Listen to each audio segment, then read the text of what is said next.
கர்த்தராகிய இயேசு கிறிஸ்து நாமத்திலே வாழ்த்துகிறேன்.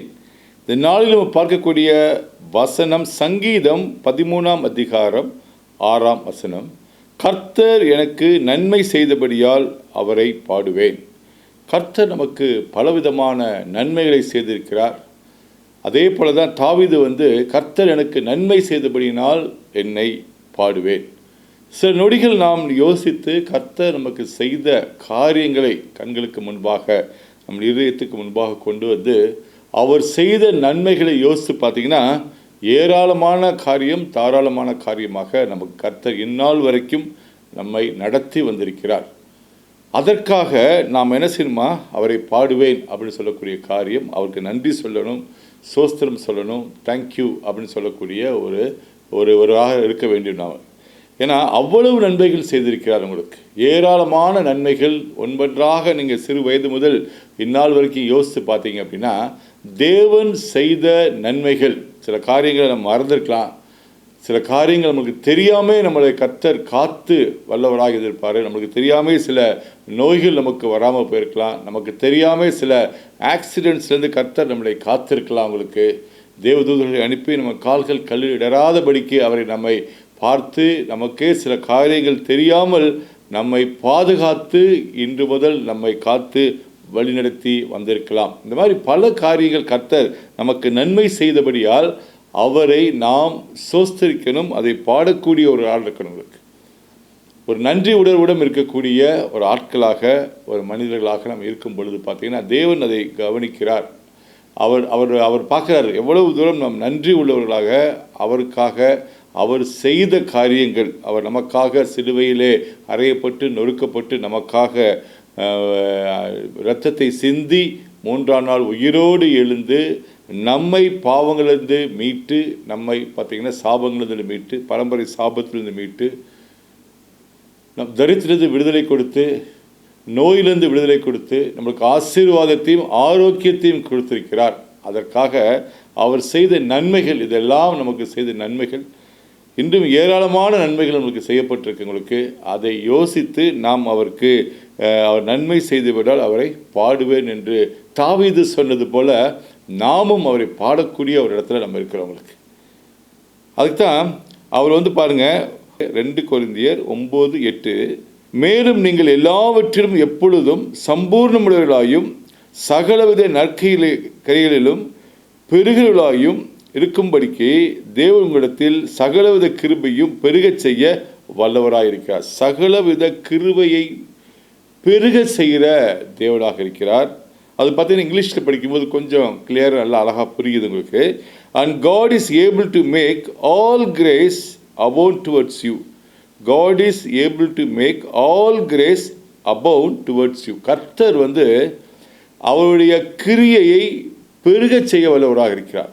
எல்லா கிருபையும் நமக்கு அந்த கிருபையை பெருக செய்ய வல்லவராகிறார். அவர் தான் நமக்கு செஞ்சு கொடுக்கிறார். உங்களுக்கு He is able to make all grace abound towards you, that you always having all sufficiency in all things. எப்பொழுதும் சஃபிஷியண்டாக இருக்கக்கூடிய எல்லா காரியத்திலையும், all things sufficient for us. அதுதான் கர்த்தர் நமக்கு கொடுக்கப்பட்ட காரியம். எல்லாவற்றிலும் எப்பொழுதும் சம்பூர்ணமுடையவர்களாகவும், அப்படிதான் சம்பூர்ண, ஆல் திங்ஸ் சஃபிஷியன்ட். அதாவது நம்மளுக்கு ஆரோக்கியம் ஒரு சஃபிஷியண்ட்டாக கொடுக்கப்படுது. ஒரு தேவைக்கும் அதிகமான சம்பூர்ணமாக அபண்டன்ஸில் நமக்கு ஹெல்த் நம்மளுக்கு காக்கப்படுது உங்களுக்கு. அதே போல் நம்ம தேவைகள் சந்திக்கப்படுது உங்களுக்கு. ஒவ்வொரு மாதமும் பார்த்திங்கன்னா ஒவ்வொரு நாட்களும் அவர் அந்த தேவைகளை சந்திக்கிறார். More than enough. Is a God of more than enough. பெருக செய்கிறவர், மிச்சம் எடுக்கக்கூடிய ஒரு வாழ்க்கை. 30 நாட்களுக்கு மேலாக ஒரு மாதம் இருந்தாலும் சரி, பார்த்திங்கன்னா கர்த்தருடைய சித்தம் என்ன அப்படின்னு பார்த்திங்கன்னா மாதம் முழுவதும் நாம் அந்த காரியத்தில் செலவழித்து, நம்ம சம்பாதிக்கக்கூடிய காரியத்தில் செலவழித்து மிச்சம் எடுக்கக்கூடிய ஒரு வாழ்க்கையை தான் நமக்கு தேவன் கொடுத்திருக்கிறார். ஒருவேளை நம்மளுக்கு பார்த்திங்கன்னா அந்த மாதிரி குறைவு இருந்துச்சுன்னா தேவனை நோக்கி பாருங்கள். அவர் சிலுவையில் நமக்கு செய்த அந்த அற்புதத்தின் மூலமாக, அவர் சிலுவையிலே நமக்கு செய்து சில காரியங்களை செய்து முடித்திருக்கிறார். ஃபினான்ஷியலாக we are being blessed. அதாவது பொருளாதார ரீதியில் வந்து பார்த்திங்கன்னா அவர் நமக்காக அடிபட்டு நொறுக்கப்பட்டனால அவர் நமக்காக ஏழ்மை கோலத்தை பூண்டார். உங்களுக்கு அவர் நமக்காக தரித்திரரானார். வானத்தையும் பூமியும் படைத்த தேவன் அவர் ஐஸ்வர்யவான். அவர் நமக்காக அவருடைய ஐஸ்வர்யம் நம்மளுக்கு கொடுக்கப்படுது. உங்களுக்கு in Christ we are blessed. அதுதான் ரொம்ப ரொம்ப முக்கியமான விஷயம். கிறிஸ்து இயேசுவுக்குள் நமக்கு எல்லா காரியங்களும் கொடுக்கப்பட்டிருக்கு. அப்போ அவருக்குள்ளே போய் நம்ம பார்க்கும் பொழுது பார்த்திங்கன்னா குறைகள் இல்லாத ஒரு வாழ்க்கை, ஒரு நிறைவான வாழ்க்கை, மிச்சம் எடுக்கக்கூடிய வாழ்க்கை, இடங்கொள்ளாமல் போகும் மட்டும் உங்களை ஆசீர்வதிக்க மாட்டேனோ என்று சொல்கிறார். உங்களுக்கு அவருக்கு தசமமாக கொடுக்கும் பொழுது வானத்தின் பலகைகளை திறந்து இடங்கொள்ளாமல் போகும் மட்டும் உன்னை ஆசீர்வதிக்க மாட்டேனோ என்று ஒரு சொல்லக்கூடிய ஒரு இடத்துல தான் அப்படி தான் நம்மளை வைத்திருக்கிறார். நம்ம வந்து பார்த்திங்கன்னா அந்த சம்பூர்ணம், அபண்டன்ஸ், ஐஸ்வர்யம், தேவைக்கு மிச்சமான ஒரு ஐஸ்வர்யம், ஒரு சந்தோஷமான ஒரு மகிழ்ச்சியான ஒரு வாழ்க்கை, கையிட்டு செய்யக்கூடிய அனைத்து காரியங்களும் ஆசீர்வதிக்கப்படும். நீங்கள் போகிலும் ஆசீர்வதிக்கப்படுவீர்கள், வருகிலும் ஆசீர்வதிக்கப்படுவீர்கள். அப்பேற்பட்ட ஆசீர்வாதம் தான் நம்ம தலையின் மேலே இருக்கவங்களுக்கு. அதனால தான் அவர் சொல்கிறாரு, மேலும் நீங்கள் எல்லாவற்றிலும் எப்பொழுதும் எல்லாவற்றிலும் ஆல் திங்ஸ் ஆல் டைம் சம்பூர்ணமுடையவர்களாயும், சம்பூர்ணம் அதுதான் ரொம்ப ரொம்ப முக்கியம், சம்பூர்ணமுடையவர்களாயும் எல்லாவித நற்கைகளிலும் பெருகிறவர்களாயும் இருக்கும்படிக்கு தேவன் உங்களிடத்தில் சகல கிருபையும் பெருக செய்ய வல்லவராயிருக்கிறார். சகல கிருபையை பெருக செய்ய வல்லவராயிருக்கிறார். அவர் வல்லவராயிருக்கிறார். நாம் அதற்குள்ளே வந்து அதை விசுவாசிக்க வேண்டும். அவர் சகல காரியத்தையும் எனக்கு பெருக்கி தருகிறார். எனக்கு வந்து பார்த்திங்கன்னா ஐஸ்வர்யத்தை பெருக்கி தருகிற தேவன் அப்படின்றதுக்கு வந்து நாம் அந்த தேவன் எனக்குள்ளே இருந்து இந்த காரியத்தை எனக்கு அவர் செய்து கொடுக்கிறார். நான் வந்து அவரை நோக்கி பார்க்கிறேன். அவர் எனக்குள் வாசம் செய்து கொண்டிருக்கிறார். அந்த ஆவியானவரினோட ஆலோசனைப்படி அவர் வந்து பார்த்திங்கன்னா நமக்கு ஒரு ஆலோசனை கொடுத்து கொண்டே இருக்கிறார். அவங்களுக்கு நாம் வந்து பார்த்திங்கன்னா அவரோடு வைத்திருக்க அந்த உறவு தான் நம்மளை வந்து வெற்றி அடை செய்தவங்களுக்கு. அவரோடு இருக்கிற உறவு வந்து பார்த்திங்கன்னா நமக்குள்ளே சில காரியங்கள் செய்ய தூண்டுகிறது. நாம் இது செய்யாத காரியங்கள் நம்ம சில இடத்துல நமக்கு நம்ம யோசிச்சிருக்க மாட்டோம் இந்த இடத்துக்கு போகணும்னு சொல்லி. ஆனால் சில மனசில் வந்து பார்த்திங்கன்னா மேலோங்கி இருக்கும், அங்கே போகணும், இந்த ஃபங்க்ஷனுக்கு போகணும், அல்லாட்டி வந்து இந்த இடத்துக்கு போகணும். சில நேரத்தில் அது தேவையில்லாத காரியமாக கூட மனசில் தோணலாம். ஆனால் சில நேரங்களில் வந்து பார்த்திங்கன்னா மனசில் மீண்டும் மீண்டும் சில காரியங்கள் தோன்றி அந்த இடத்துக்கு நம்ம போகும்போது பார்த்திங்கன்னா அங்கு கர்த்தர் சிலவர்களை நம்மை மீட் பண்ணக்கூடிய ஒரு ஆப்பர்ச்சுனிட்டியை ஏற்படுத்தி கொடுப்பார். உங்களுக்கு அதன் மூலமாக நாம் எதிர்பார்க்கிற சில முடிவுகள், நாம் எதிர்பார்த்திருக்க அந்த மேலோங்கிய ஒரு வாழ்க்கை, ஒருவேளை தொழில் ரீதியான ஒரு முன்னேற்றத்திற்கான சில கனெக்ஷன்ஸ் வந்து கர்த்தர் அப்பேற்படுத்துறதுல நம்ம கொடுக்க வல்லவராக இருக்கிறார். அது எப்படி கிடைக்குன்னு பார்த்தீங்கன்னா தேவனோடு இருக்கிற உறவு மூலமாக நமக்கு சில காரியங்கள் நாம் வந்து செய்வோம், சில காரியங்களை செய்து கொண்டே இருப்போம். அந்த காரியம் வந்து பார்த்திங்கன்னா நமக்கு வெற்றிக்காக, சில திரும்புதலுக்காக, வாழ்க்கையில் எதிர்பாராத சில காரியங்கள் நமக்கு நடப்பதற்காக சில இடத்துல கர்த்தர் நம்மளை கொண்டு போய் வைப்பார். அதுக்கு ஆலோசனை கொடுத்து தான் அந்த இடத்துல கர்த்தர் நம்மளை கொண்டு போய் வைக்கிறார்களுக்கு. அதுக்கு தேவையான அந்த அனுகூலங்கள் கிடைப்பதற்காக தேவன் நம்ம வந்து அப்படியே கொண்டு போய் வைக்கிறதுக்கு தான் அந்த உறவு, கர்த்தருடைய உறவு வந்து நமக்கு ரொம்ப மேலோங்கி இருக்கணும். ஆவியானவர் உள்ளே இருக்கிறோம், நம்ம வந்து ஜெபிக்கிறோம், அது போக நம்ம வந்து பார்த்திங்கன்னா அந்நிய பாஷையில் பேசுகிறோம். அந்த எக்ஸ்பீரியன்ஸில் இருக்கும் பொழுது வந்து பார்த்திங்கன்னா நமக்கு சில காரியங்கள் நம் மன ரீதியில் வந்து இதை செய்யணும் அதை செய்யணும் அப்படின்ட்டு தோன்றக்கூடிய காரியங்கள் தான் அவரோடு இருக்க உறவு மூலமாக அவர் ஒண்டர்ஃபுல் கவுன்சிலர், ஆலோசனை கர்த்தர், அந்த ஆலோசனை கர்த்தரோட உறவு வைக்கும் பொழுது தான் அது வந்து நம்மளுக்கு கிடைக்கிது. உங்களுக்கு சத்தமாக வாய்ஸில் பேசுவாரா அப்படின்னு பேச வாய்ப்பு இருக்குது. எல்லா நேரங்களிலும் அப்படி பேசுவாரா அப்படின்னு சொல்ல முடியாது. உங்களுக்கு அவர் வந்து பார்த்திங்கன்னா நம்மளுடைய நடத்தைகள் வந்து அதற்கேற்றவாறு நாம் மாறியிருப்போம். உங்களுக்கு நல்லா யோசிச்சு பாருங்கள். பல வருஷங்களாக சில காரியங்களை அவங்களுக்கு நடந்த நன்மைகளை யோசிச்சு பாருங்கள். அந்த நன்மைகள் நீங்கள் யோசிப்பீங்க, நம்ம அங்கே போனோம், அதனால தான் இந்த ஒரு ஆப்பர்ச்சுனிட்டி கிடச்சிச்சு. நான் இங்கே போனேன், நான் ட்ரெயினில் ட்ராவல் பண்ணேன், நான் ஃப்ளைட்டில் ட்ராவல் பண்ணேன், நான் பஸ்ஸில் போனேன், நான் நடந்து போனேன். எப்பொழுதும் அந்த இடத்துக்கு நான் வந்து அந்த வழியாக போக மாட்டேன். இந்த டைம் வந்து அந்த வழியை நான் சூஸ் பண்ணி போனேன். பார்த்தீங்கன்னா அங்கே போனனால தான் எனக்கு இது பேர்பட்ட ஒரு மாற்றம் கிடைச்சிச்சு அப்படின்னா, அது தேவன் கொடுத்த ஆலோசனை, அது தேவன் கொடுத்த வழிநடத்துதல். அதை நீங்கள் வந்து ஒபே பண்ணனால தான் அந்த காரியம் உங்களுக்கு நேரிட்டது. நல்லா யோசிச்சு பாருங்கள். நீங்கள் தொழில் செய்வராக இருக்கலாம், வேலை ஸ்தலத்தில் வேலை பார்க்குறவர்களாக இருக்கலாம். சில காரியங்கள் உங்களுக்கு God gives you divine connections. உங்களுக்கு மேன்மையான அனுபவங்களுக்கு, தடுமாற்றம் இல்லாத ஒரு வாழ்க்கைக்கு, தோல்வி இல்லாத ஒரு வாழ்க்கைக்கு, வெற்றியான ஒரு பாதைக்கு அவர் உங்களை வழி நடத்துவார். அதை நம்ம கரெக்டாக அதை நம்ம சூஸ் பண்ணி அவரோட உறவு வைப்பதற்காக அவர் நம்மளை அந்த ஆலோசனை கர்த்தர் அவர் நம்மளுக்கு வழி நடத்த வல்லவராக இருக்கிறார். அதே தான் பாருங்கள். அடுத்து உபாகம் 8ஆம் அதிகாரம் 6ஆம் வசனம் படிக்கிறேன். ஆகையால் உன் தேவனாய கர்த்தரின் வழிகளில் நடந்து அவருக்கு பயப்படும்படிக்கு அவருடைய கற்பனைகளை கை கொள்ள கடவாய். உன் தேவனாய கர்த்தர் உன்னை நல்ல தேசத்திலே பிரவேசிக்க பண்ணுகிறார். அது பள்ளத்தாக்குகளும் மேடுகளிலிருந்து புறப்படுகிற ஆறுகளும் ஊற்றுகளும் ஏரிகளும் உள்ள தேசம். கர்த்தர் பாருங்க, அந்த இஸ்ரவேல் ஜனங்கள் நடத்தி போகும்போது கூட அவங்களுக்கு சொல்லக்கூடிய காரியங்கள் எதுவுமே சாதாரணமான ஒரு ஆசீர்வாதத்தை பற்றி அவர் பேசலை. அப்படி ரசித்து இன்பமான ஒரு வாழ்க்கை, பாலும் தேனும் ஓடுகிற ஒரு நலமான ஒரு தேசத்துக்கு கொண்டு போகிறார். உங்களுக்கு அடிமைகளாக 420 வருஷம் இருந்த அவங்கள அங்கே விடுதலை பண்ணி அவங்கள பார்த்தீங்கன்னா எப்பேற்பட்ட இடத்துக்கு கொண்டு போகிறான்னு பாருங்கள். நீங்கள் கர்த்தர் உன்னை நல்ல தேசத்திலே பிரவேசிக்க பண்ணுகிறார். நீங்களும் இது உங்களுக்கும் சொந்தம், எனக்கும் சொந்தம். இயேசுவை ஆண்டவரை ஏற்றுக்கொள்ளும் போது பார்த்தீங்கன்னா ஆபிரகாமுக்கு கொடுக்கப்பட்ட அந்த வாக்குத்தத்தங்கள், அவருக்கு சொல்லப்பட்ட காரியங்களும் உங்களுக்கும் எனக்கும் சொந்தமாக்கி கொள்ளலாம். அந்த மனப்பான்மையில் படித்தோம் அப்படின்னா நல்ல தேசத்திலே உங்களை பிரவேசிக்க பண்ணுகிறார். அது பள்ளத்தாக்கிலும் மலையிலும் இருந்து புறப்படுகிற ஆறுகளும் ஊற்றுகளும் ஏரிகளும் உள்ள தேசம். ஆறுகளும் ஊற்றுகளும், அதாவது பார்த்தீங்கன்னா ஒரு செழிப்பான தேசத்தில் கர்த்தர் உங்களை கொண்டு போய் வைக்கிறார். உங்களுக்கு நாம் நினைக்கலாம், நம்ம இங்கே வாழ்ந்துட்டுருக்கோம், ஆறுகள் ஊற்றுகள் அப்படி போடப்பட்டிருக்கு. இந்த மாதிரி எனக்கு எப்படி வாய்ப்பு, நான் இருக்க ஊர் சிட்டிக்குள்ளே வாழ்ந்துட்டுருக்கேன். ஊற்றுகள் உள்ள ஒரு தேசம், ஆறுகள் ஃப்ளோ, இந்த ஃப்ளோ இருக்கக்கூடிய ஒரு இடம். ஊற்றுகள் அப்படின்னா அந்த வந்துக்கிட்டே இருக்கக்கூடிய ஒரு காரியம். நம்ம இருக்கக்கூடிய ஒரு வீடாக இருந்தால் கூட அதில் கூட நம்ம ஒரு போர்ட் போட்டிருக்கலாம். அது ஊற்றுகள் இருக்கக்கூடிய இடத்துல நம்மளுக்கு கிடைக்கும். கர்த்தர் எல்லா வீட்லேயும் தண்ணி பிரச்சனை இருந்தால் கூட நம்ம வீட்டில் தண்ணி பிரச்சனை வராது உங்களுக்கு. ஏன்னா அது ஊற்றுகள் உள்ள இடத்துல தேவன் உங்களை வைத்திருக்கிறார்.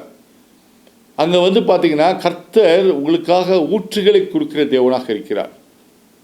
அது மாதிரி செழிப்பான இடம், நீங்கள் செய்யக்கூடிய காரியம் வாய்க்கும். அதுதான் இந்த பேர்பட்ட உங்களுக்கு ஒரு விஷயம். ஆறுகளும் ஊற்றுகளும் ஏரிகளும் உள்ள தேசம். பக்கத்தில் குளங்கள் இருக்கலாம், ஏரிகள் இருக்கலாம், ஆறுகள் இருக்கலாம். ஒரு செழிப்புக்கு வேண்டிய அனைத்து காரியங்களும் உங்களுக்கு இருக்கக்கூடிய இடத்துல தான் தேவன் உங்களை வைக்க விரும்புகிறார். அது கோதுமையும் வார்கோதுமையும் திராட்சை செடிகளும் அத்தி மரங்களும் மாதுளஞ்செடிகளும் உள்ள தேசம். அது ஒலிவ மரங்களும் எண்ணெயும் தேனும் உள்ள தேசம். பாருங்கள், எல்லாமே சாதாரண காரியம் கிடையாது. தேனும் உள்ள தேசம், வார்கோதுமை உள்ள தேசம், திராட்சை செடிகள் உள்ள தேசம், அத்தி மரங்கள் மாதுளை செடிகள் உள்ள தேசம். அது ஒலிவ மரங்களும் எண்ணெயும் தேனும் உள்ள தேசம். ஹனி, எண்ணெய் இருக்கும்போது பார்த்தீங்கன்னா உராய்வு ஏற்படாது உங்களுக்கு. will not be friction. எண்ணெயை யூஸ் பண்ணும் பார்த்தீங்கன்னா ஸ்மூத்னஸ் கிடைக்கும் உங்களுக்கு. அதே மாதிரி பார்த்தீங்கன்னா ஒலிவு மரத்தில் பார்த்தீங்கன்னா பூச்சி பட்டையே இருக்காது உங்களுக்கு. பூச்சியை அணுக முடியாத ஒரு மரம் ஒலிவ மரம். அப்பேற்பட்ட அந்த மாதிரி இருக்கிற இடத்துல தான் கர்த்தர் நம்மை வைத்திருக்கிறவங்களுக்கு. அது தாழ்ச்சி இல்லாத அப்பம் புசிக்கத்தக்கதும் ஒன்றும் உனக்கு குறைவிடாதுமான தேசம். தாழ்ச்சி இல்லாமல் அப்பம் புசிக்கத்தக்க, குறைவில்லாத ஒரு தேசம். புசிக்கத்தக்கக்கூடிய ஒரு மனிதனுக்கு தேவையான அந்த உணவுகள் தாழ்ச்சி இல்லாமல் அப்பம் புசிக்கத்தக்கதும் ஒன்றும் உனக்கு குறைவுபடாதுமான தேசமாக இருக்குது. You will not lack anything. ஒருவேளை ஒரு குறைவில் இருக்கீங்க, இந்த இடத்துல எனக்கு குறைவாக இருக்குது அப்படின்னு பார்த்தீங்கன்னா கர்த்தர் உங்களை பார்த்து பேசுகிறாரு. அது குறைவில்லாத ஒரு இடமா உங்களுக்கு மாறிடும். உங்களுக்கு இந்த பற்றாக்குறையிலேருந்து கர்த்தர் நீக்க வல்லவராக இருக்கிறார். He can supply all of your needs according to his riches. அவருடைய ஐஸ்வர்யத்திலிருந்து உங்களை நிறைவாக்குற தேவனாக இருக்கிறார். சாதாரணமாக அவருடைய ஐஸ்வர்யம் நீங்கள் வந்து அதை யோசித்தே பார்க்க முடியாது. உங்களுக்கு கடன்கள் எத்தனையோ கோடியாக கூட இருக்கலாம். அது எப்படி எனக்கு அடைக்கப்படும் யோசிங்க அப்படின்னா, அவருடைய ஐஸ்வர்யத்திலேருந்து அது அடைக்கப்படுது. அதான் சொல்லு, God shall supply all your needs according to his riches. அவருடைய ஐஸ்வர்யத்திலிருந்து உங்களுக்கு குறையெல்லாம் கிறிஸ்து இயேசுவுக்குள் நிறைவாக்கப்படும் போட்டிருக்கு. உங்களுக்கு பிலிப்பியரில் போட்டிருக்கு. உங்களுக்கு அப்போ நீங்கள் வந்து யோசிக்கலாம், எனக்கு இவ்வளோ பெரிய கடன் இருக்குது, இதுலேருந்து எப்படி வெளியே வருவேன்னா, அவருடைய ஐஸ்வர்யத்துக்கு முன்பாக உங்களுடைய கடன் வந்து ஒரு சாதாரண காரியம். அவருக்கு அது ஒரு பெரிய விஷயமே கிடையாது. உங்களுக்கு ஒரு கீழ்காற்றை வர வச்சா எத்தனையோ காடைகள் வந்து விழுகுது அங்கே. உங்களுக்கு பெருக்கத்தின் தேவன் 5 அப்பத்தை 5000 பேருக்கு கொடுக்குற தேவனாக இருக்கிறார். ஒரு வலையை போடுறான், அவருடைய நான் பேரை சொல்ல பிறகு பேதுரு 153 பெரிய மீன்கள் கிடைக்குது. உங்களுக்கு பெருக்கத்தின் தேவன் தான் நம்முடைய தேவனாக இருக்கிறார். பாருங்கள், ஒரு குடம் எண்ணெய் வந்து பார்த்தீங்கன்னா பெருகி கொண்டே இருக்குது. அவங்க எவ்வளோ பாத்திரம் கொடுத்தாங்களா அவ்வளோ பாத்திரத்துக்குள்ளேயும் பெருகிற அந்த வல்லமை வந்து தேவனிடத்திலிருந்து கிடைக்குது. உங்களுக்கு நம்ம வந்து செய்ய வேண்டியதெல்லாம், நம்ம இருக்கக்கூடிய அந்த ஒரு எதுவுமே இல்லைன்னு சொல்லாமல் இருக்கக்கூடிய காரியத்தை தேவனிடத்தில் ஒப்புவிக்கும் பொழுது, அந்த சிறுவன் மூலமாக அந்த 5 அப்பம் 2 மீனை கொடுக்கப்பட போது தான் பார்த்தீங்கன்னா அது பெருகம் இருக்குது. அதுதான் வந்து விதையாக இருக்கிறது. விதை தான் பெருகும். உங்களுக்கு விதையை நீங்கள் விதைக்கும் பொழுது தான் அது பெருக ஆரம்பிக்கும். அதுக்குள்ளே எவ்வளவா பெரிய ஒரு காடு இருக்கலாம், பெரிய தோட்டம் இருக்கலாம். ஒரு விதைக்குள்ளேருந்து நீங்கள் யோசித்து பார்க்க முடியாத அளவுக்கு அதில் பெருக்கம் இருக்கலாம். 6000 வருடங்களுக்கு முன்பாக விதைக்கப்பட்ட விதைகள் இன்றும் பெருக்கி காடுகளாகவும் மலைகளாகவும் நாம் அதை பார்த்திருக்க முடியாத அளவுக்கு அந்த விதைகள் பெருகி இருக்கிறது. உங்களுக்கு யோசித்தே பார்க்க முடியாத அளவுக்கு. அதுதான் விதையின் மகிமை. எவ்வளவு கிடைக்கும் எனக்கு இந்த விதை மூலமாக? Nobody can measure, only God knows. ஒரு விதைக்குள்ளேருந்து எத்தனை மரங்கள், எத்தனை செடிகள், எத்தனை கனிகள், மீண்டும் அதுக்குள்ளே இருந்த வரக்கூடிய விதைகள், எத்தனை விதைகள், எத்தனை கனிகள், எத்தனை மரங்கள் அப்படி சொல்லி நோ ஹியூமன் கேன் கால்குலேட். இருக்கக்கூடிய எவ்வளோ பெரிய ஆர்டிஃபிஷியல் இன்டெலிஜென்ஸ் இருந்தாலும் சரி, எப்போ கம்ப்யூட்டர்ஸ் இருந்தாலும் சரி, ஒரு விதையை கொடுத்து இது மூலமாக எவ்வளவு இது உருவாக்கப்படும், எவ்வளவு பெருக்கம் கிடைக்கும் என்று நீங்கள் கேட்டிங்கன்னா nobody can calculate. That is God, that's God's creation. அதுதான் காட்ஸ் கிரியேஷன்.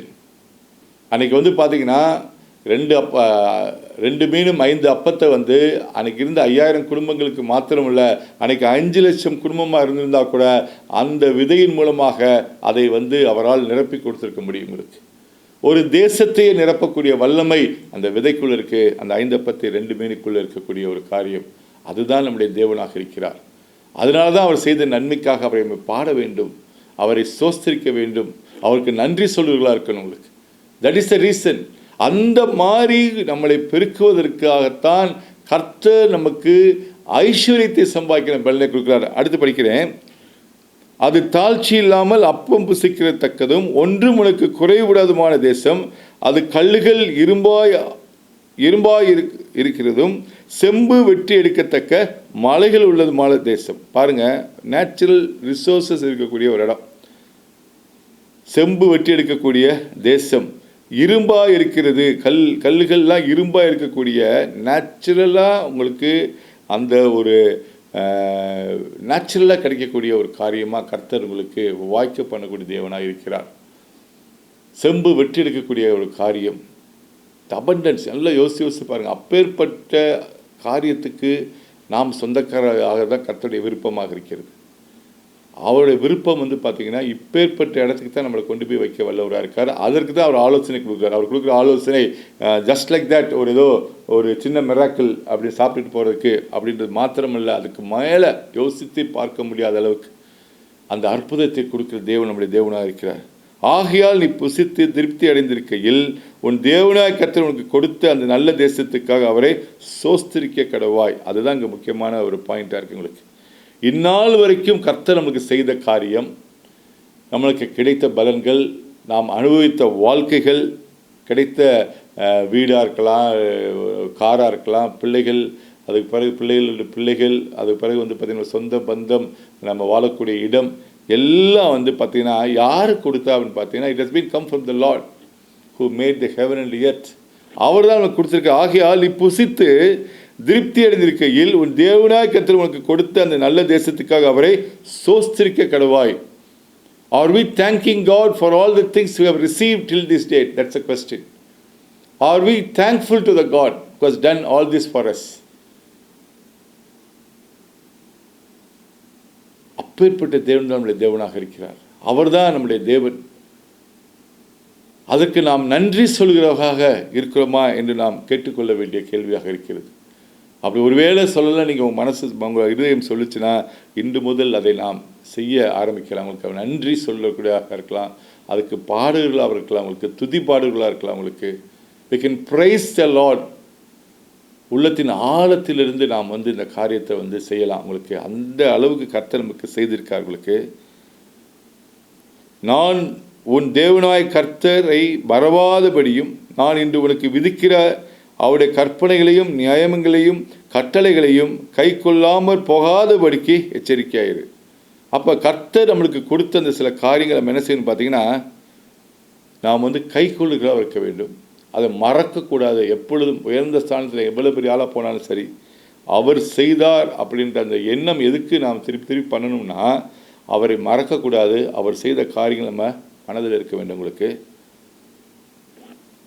பாருங்கள், அதுக்கு சொல்கிறாரு 16ஆம் வசனம் சொல்லுது, உன் பிதாக்கள் அறியாத மன்னாவினால் வனாந்திரத்தில் உன்னை போஷித்து வந்தவருமான உன் தேவனாய கர்த்தரை நீ மறவாமலும்.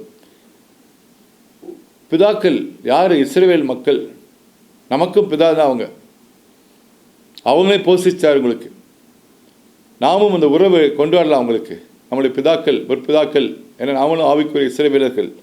போஷித்து வந்தவருமான தேவனாய கர்த்தரை நீ மறவாமலும் என் சாமர்த்தியம் என் கைபலனும் இந்த ஐஸ்வர்யத்தை எனக்கு சம்பாதித்து என்று உன் இருதயத்தில் சொல்லிக் கொள்ளாமலும் இருக்க எச்சரிக்கையாயிரு. சில காரியங்கள் எச்சரிக்கையை கொடுக்குறார் உங்களுக்கு. இது என்னுடைய சாமர்த்தியம், என்னுடைய கைபலன், நான் படித்த படிப்பினால எனக்கு கிடச்சிச்சு. உங்களுக்கு மேலே அருமையாக படித்தவர்கள், உங்களுக்கு மேலே நம்பர் 1 இருந்தவங்க, ஆனால் இப்போ நல்லா பார்த்தீங்க அப்படின்னா உங்கள் கிளாஸில் இருந்திருக்கலாம், உங்கள் ஸ்கூலில் காலேஜில் இருந்திருக்கலாம். உங்களுக்கு மேலே குவாலிஃபிகேஷன்ஸ் வச்சுருந்தவங்க பார்த்தீங்கன்னா உங்களவுக்கு உயர்ந்திருக்காங்களான்னு பார்த்தீங்கன்னா பல நேரங்களில் அதுக்கு நோ தான் ஆன்சர். சிலவங்க உயர்ந்திருக்கலாம். எல்லாரும் சொல்ல முடியுமான்னு பார்த்தீங்கன்னா, உங்களுக்கு கர்த்தர் கொடுத்த அந்த வாழ்க்கை அந்த மேன்மையான வாழ்க்கை, அது உங்களுடைய சாமர்த்தியத்தினால் வந்ததில்லை. அது தேவன் செய்த அற்புதமான காரியம். உங்களுக்கு அது உங்களுடைய சாமர்த்தியம் அல்ல. நல்லா புரிஞ்சுக்குங்க. நீ உன் இருதயத்தில் சொல்லிக் கொள்ளாமல் இருக்க எச்சரிக்கையாக இருந்து உன் தேவனாய் கர்த்தரை நினைப்பாயாக. அவரே உன் பிதாக்களுக்கு ஆணைத்து கொடுத்த தம்முடைய உடன்படிக்கையை உறுதிப்படுத்த முடியும் நாளில் உனக்கு உண்டாதிக்கிறது போல ஐஸ்வர்யத்தை சம்பாதிக்கிற பலனை உனக்கு கொடுக்கிறவர். அவர் தான் ஐஸ்வர்யத்தை சம்பாதிக்கிற பலனை கொடுக்கிறவர்களுக்கு. உடன்படிக்கையை உறுதிப்படுத்துகிற தேவனாக இருக்கிறார். கவர்னன்ட் அது இப்போ நம்ம புதிய ஏற்பாட்டு காலத்தில் இருக்கவங்களுக்கு அவர் கொடுக்கப்பட்ட அந்த ப்ராமிசஸ் பார்த்தீங்கன்னா இயேசு கிறிஸ்துவின் மூலமாக எல்லா காரியங்களும் செய்து முடிக்கிறதுக்கு நியூ கவர்னன்ட், கிறிஸ்துவின் மூலமாக கிடைத்த கவர்னன்ட். ஐஸ்வர்யத்திலிருந்து விடுதலை சிலுவையின் மூலமாக கிடைச்சிருச்சு. தரித்திரத்திலிருந்து விடுதலை கிடைத்து ஐஸ்வர்யத்திற்கு வந்திருக்கோம். உங்களுக்கு பெருக்கத்துக்குள்ளே நம்ம இருக்கோம். உங்களுக்கு நோயிலிருந்து விடுதலை, இது எல்லாமே நம்ம செய்தது கிடையாது. உங்களுக்கு அது நமக்கு செய்து கொடுக்கப்பட்டிருக்கு இயேசுவின் இரத்தத்தின் மூலமாக. அந்த கிருபைக்குள்ளே இருக்கோம், அதை விசுவாசிக்கிறக்குள்ளாக இருக்கிறோம். அதனால் கர்த்தர் உங்களை மென்மேலும் ஆசீர்வதித்து மேல் மேலே கொண்டு போயிட்டுருக்காரு. அது நீங்கள் செஞ்சதில்லை, உங்களுக்கு கர்த்தர் செய்த ஒரு கிஃப்ட். ரட்சிப்பு ஒரு கிஃப்ட் உங்களுக்கு கொடுக்கப்பட்டிருக்கு. உங்களுக்கு அந்த ரட்சிப்பின் மூலமாக பலவிதமான காரியம் உங்களுக்கு ஏற்கனவே ஆயத்தமாக இருக்கிறது. அது உங்களுடைய நடத்தையினால் அல்ல, நீங்கள் இயேசுவை விசுவாசத்தினால, இயேசுவை ஆண்டவருடன் ஏற்றுக்கொண்டதுனால உங்களுக்கு நீங்கள் தைரியமாக ஒரு காரியத்தை நீங்கள் சொல்லலாம். கர்த்தர் எனக்கு செய்தபடியால் அவரை பாடுவேன், கர்த்தர் எனக்கு நன்மை செய்தபடியால் அவரை பாடுவேன் அப்படின்னு சொல்லி நீங்கள் சொல்லலாம். நன்மை செய்து முடிச்சாய். கண்களுக்கு சில காரியங்கள் எடுத்திருக்கீங்க வாழ்க்கையில். இன்னும் போக போக போக எத்தனையோ காலங்கள் நினைத்து பார்க்காத அளவுக்கு கர்த்தர் உங்களை சம்பூர்ணமாக ஆசீர்வதிக்க வல்லவராக இருக்கிறார். ஜெபிப்போம். ஸ்தோத்திரம் ஆண்டவரே, நல்லவரே, மனதிற்கும் உள்ளவரே, கர்த்தாவே, இந்த வார்த்தையின் மூலமாக எங்களோடு நீர் பேசியதற்காக நன்றி. எங்களை உயர்ந்த ஸ்தானத்தில் வைத்திருக்கிறீர். உம்முடைய கிருபையினால் கிடைத்தது கர்த்தாவே. நாங்கள் அல்ல கர்த்தாவே, கிறிஸ்துவே. எங்களுடைய சாமர்த்தியம் அல்ல கர்த்தாவே. நீர் சிலுவையில் எங்களுக்கு செய்து கொடுத்தது மூலமாக நாங்கள் இப்பேற்பட்ட இடத்துல இப்போ வைக்கப்பட்டிருக்கிறோம் கர்த்தாவே. உம்முடைய செழிப்பு எங்களை ஆட்கொண்டிருக்கிறது. நீர் எங்களோடு இருந்து இந்த காரியத்தை செய்திருக்கிறது. உம்முடைய ஆலோசனை எங்களை உயர்த்திருக்கிறது. உம்மோடு இருக்கிற உறவுகள் மூலமாக நீங்கள் கொடுத்த ஆலோசனை மூலமாக நாங்கள் இந்த இடத்திற்கு வந்து உயர்த்தப்பட்டிருக்கிறோம். இன்னும் மென்மேலும் உயர்த்தப்படுவோம். காரணம், நீர் எங்களோடு தேவனாக இருக்கிறார். நீரே எங்களுக்கு இரட்சகர். உம்மால் தானே எல்லா காரியங்களும் செய்து முடிக்கப்பட்டு கர்த்தாவே. தேவைகள் எல்லாம் சந்தித்து மிச்சமெடுக்கக்கூடிய ஒரு வாழ்க்கை. கடலிலிருந்து விடுதலை கொடுத்ததுக்காக நன்றி. இதை பார்த்து கொடுக்கிறதுக்காக ஜெபிக்கிறேன். கடலிலிருந்து விடுதலை கிடைத்ததுக்காக நன்றி. அதை அடைத்து தீர்க்க ஐஸ்வர்யத்தை சம்பாதிக்கிற பலனை தேவன் உங்களுக்கு அருள்வார். அது போக அந்த ஒருவேளை நோயிலிருந்து பார்த்து கொண்டீங்களா, நோயிலிருந்து விடுதலைக்காக ஏற்கனவே ரத்தம் சிந்தப்பட்டிருக்கு. அப்படி தழுவுகளால் சுகமானீர்கள் என்பதை விசுவாசியுங்கள். தேவன் எப்பேற்பட்ட நோயிலிருந்து விடுதலை செய்ய வல்லவராக இருக்கிறார். உறவுகள் மேம்படும், வராத பணங்கள் வந்து சேரும். நீங்கள் ப்ரமோஷன்ஸ் ஆஃப்டர் ப்ரமோஷன் எல்லாவற்றையும் எதற்காக அதை கேட்டுக்கொண்டிருக்கிறோ எல்லா காரியங்கள் மனதின் விருப்பத்தை அவர் ஏற்று முடித்து கொடுக்க வல்லவராக இருக்கிறார். இயேசு கிறிஸ்து நாமத்தில் ஜெபிக்கிறேன். ஆமேன், ஆமேன்.